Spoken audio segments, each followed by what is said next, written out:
شفیع للہ کر دو کرم شالا وستار تیرا سوڑا۔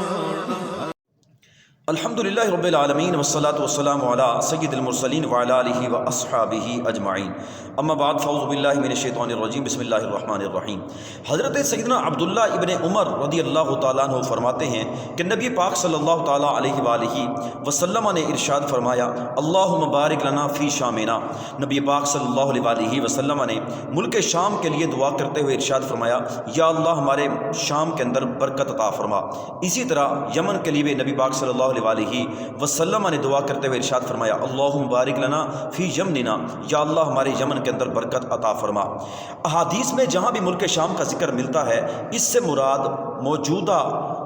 4 ممالک ہیں، یعنی اردن، لبنان، موجودہ فلسطین اور ملک شام۔ حضور نبی کریم صلی اللہ تعالیٰ علیہ وآلہ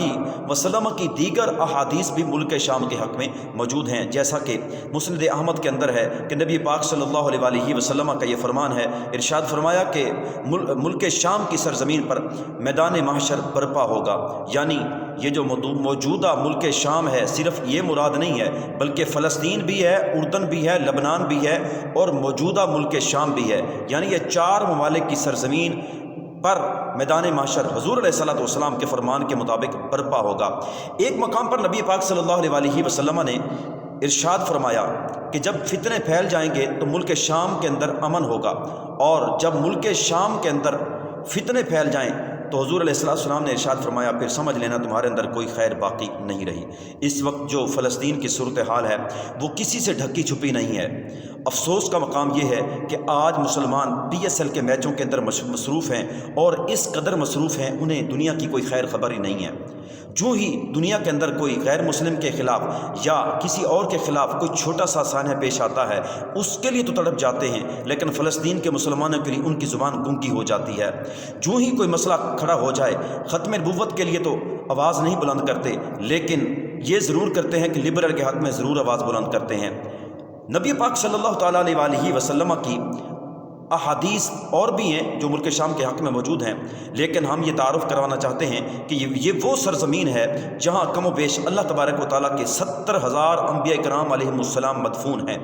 اور اسی سرزمین پر یعنی فلسطین کی سرزمین پر مسجد اقصیٰ بھی موجود ہے۔ ایک صحیح حدیث کے اندر نبی پاک صلی اللہ علیہ وآلہ وسلم نے ذکر کرتے ہوئے ارشاد فرمایا کہ تم زیادہ ثواب کی نیت سے 3 مساجد کے علاوہ کہیں رخت سفر نہ باندھو۔ ایک ارشاد فرمایا مسجد حرام، اور دوسرا مسجد نبوی، اور تیسرا مسجد اقصیٰ۔ مسجد اقصیٰ نبی پاک صلی اللہ تعالیٰ علیہ وآلہ وسلم کی رضا سے پہلے، یعنی جب حضور علیہ الصلوۃ والسلام نے رب کریم کی بارگاہ میں یہ رضا چاہی اور اپنی مرضی سے اللہ تبارک و تعالیٰ کی رضا سے اللہ تبارک و تعالیٰ نے پھر کعبے کو منتقل کر دی، یعنی اس سے پہلے جو ہے مسجد اقصیٰ مسلمانوں کا قبلہ اول تھا۔ اس لیے کسی صورت بھی ملک شام کی سرزمین یا مسجد اقصیٰ اس کو بلایا نہیں جا سکتا۔ مسجد اقصیٰ کے لیے مسلمان دعا تو کرتے ہیں، لیکن عملی طور پر کوئی اٹھتا نہیں ہے اور جا کر فلسطین کے مسلمانوں کی مدد نہیں کرتا۔ اس وقت ملک شام کی سرزمین کی تباہی کے بعد ملک فلسطین یعنی فلسطین کی جو سرزمین ہے وہ اس وقت تباہ و برباد ہو چکی ہے۔ بڑی بڑی عمارات کھنڈرات بن چکے ہیں، اور جہاں لاشوں کے انبار ہیں، شفا ہاسپٹل اس وقت قبرستان کا منظر پیش کرتا ہے۔ بچے بھوک سے بلک رہے ہیں، حتیٰ کہ جانوروں کو کھانے کے لیے کچھ نہیں ملتا، اور انسانی زندگی جو ہے وہ آخری سانسیں لے رہی ہے۔ یاد رکھیے گا، قیامت کے دن ہم رب کریم کی بارگاہ میں کوئی عذر پیش نہیں کر سکیں گے۔ ایک ویڈیو کے اندر ایک بزرگ کو دکھایا گیا ہے جہاں وہ اپنے شہید پوتوں کے سامنے اس امت کی شکایت کر رہے ہیں۔ قابلوا الرسول وقولوا له يا رسول الله خمتك خلت شعب غزة يا رسول الله، المسلمين خذلونا يا رسول الله، قولوا له يا سيد، قولوا للرسول صلى الله عليه وسلم يا سيد، بلغوا يا سيد،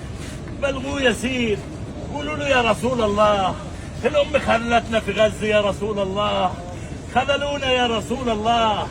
أشلاء قطعونا والأم بتتفرج علينا يا رسول الله۔ یقیناً اس ویڈیو کو دیکھنے کے بعد آپ یہ اندازہ لگا سکتے ہیں کہ کس طرح یہ بے بسی کا عالم ہے، اور نبی پاک صلی اللہ علیہ وسلم کی بارگاہ میں یہ شکایت کر رہے ہیں کہ اے پیارے رسول صلی اللہ علیہ وسلم، یا رسول اللہ صلی اللہ علیہ وسلم، اس امت نے غزہ کی مدد نہیں کی، اس امت نے فلسطین کی مدد نہیں کی، ہمارے بچے لٹتے رہے، ہماری عورتیں لٹتی رہیں، اور یہ پورا غزہ تباہ ہو گیا، فلسطین تباہ ہو گیا، یا رسول اللہ اس امت نے مدد نہیں کی۔ اور اپنے پوتوں سے یہ بوڑھا کہہ رہا ہے کہ نبی پاک صلی اللہ علیہ وسلم کی بارگاہ میں جا کر شکایت کرنا۔ افسوس کا مقام یہ ہے کہ آج اگر عالم بات کرے تو آسانی سے یہ کہہ دیتے ہیں کہ جی وہ تو اور سرزمین ہے، وہ تو عرب ہے، ہم تو عجم میں رہنے والے ہیں، یہ تو پاکستان ہے، وہ تو فلسطین ہے، ہم ان کی مدد کیسے کر سکتے ہیں؟ تو یاد رکھیے، ہم اتنا ہی کہنا چاہتے ہیں کہ یہ جو رنگ، نسل اور علاقے کا امتیاز ہے، یہ اسلام کے اندر جائز نہیں ہے۔ اسلام نے مسلمان کو ایک ہی قوم سے پکارا ہے، اور وہ قوم مسلمان قوم ہے۔ اس لیے اقبال کہتے ہیں اپنی ملت پر قیاس اقوام مغرب سے نہ کر، خاص ہے ترکیب میں قوم رسول ہاشمی، ان کی جمعیت کا ہے ملک و نسب پر انحصار، قوت مذہب سے مستحکم ہے جمعیت تیری۔ اس لیے کہ نبی پاک صلی اللہ علیہ وسلم نے ایک مقام پر یہ ارشاد فرمایا تھا کہ مسلمان کی مثال ایک جسم جیسی ہے کہ جسم کے ایک حصے میں تکلیف ہو تو پورا جسم بے چین ہو جاتا ہے۔